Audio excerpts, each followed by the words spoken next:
әкімдігінің білім бөлімінің номер 34 орта мектептің директорымын.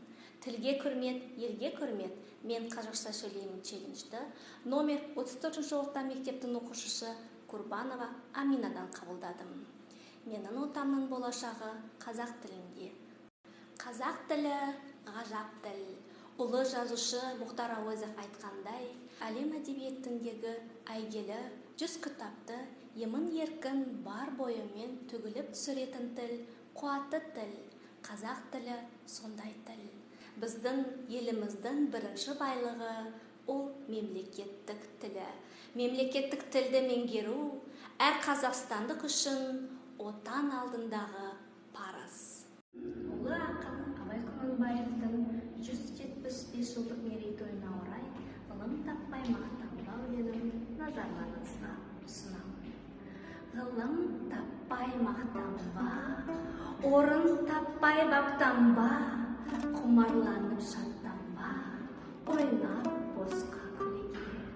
5 нәрседен қашық бол, 5 нәрсеге асық бол, адам болам десеңіз. Тілеуін өмірін алдында, оған қайғы жесеңіз.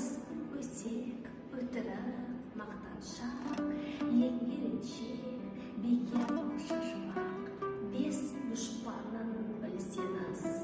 Талап, еңбек, терең ой, қанағат, рақым ойлап қой. 5 асыл іс көнсеңіз. Жамандық көрсен нәфрәтле, суытып көңіл тыйсаңыз.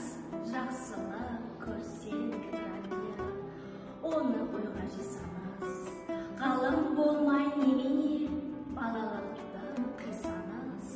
Болмасында қосатпақ, бір ғалымды көрсеңіз. Атын білме, сөзін біл, осы жалған дүниеден.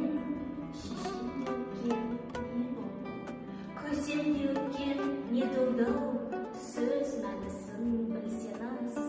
Ақыл мизан өлшеу қыл, егер қисық көрінсе, мейлі тастан мейлі қыл.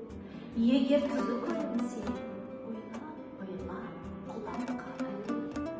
Ақымақ көп, ақылды аз, деме көптің сөзі бұл. Жақынның сөзі тәтті дем, жақыным айтты тек көрме. Нанандың ең кім айтса, ондай түпсіз сөзге ерме. Сізге айтам, қаупым бұл, өзің үшін үйренсең, жамандықтан жиренсең, ашыларсың жылма-жыл. Біреу үшін үйренсең, біреу білмес, сен білсең, білгенің бәрі тұл. Сөзіне қарай кісіні ал, кісіге қарап сөз алма. Шын сөз қайсы біле алмай, әр нәрседен қалма. Мұны жазған білген құл, ғұламахи дауани, солай депті ол шыншыл. Сөзін оқы және ойла, тез үйреніп, тез жойма, жасыл ақылда көңіл гүл. Мен көп тіл білемін челленджді Тарас педагогик университетінің 1-ші курс студенті Ким Виолендаға жолдаймын.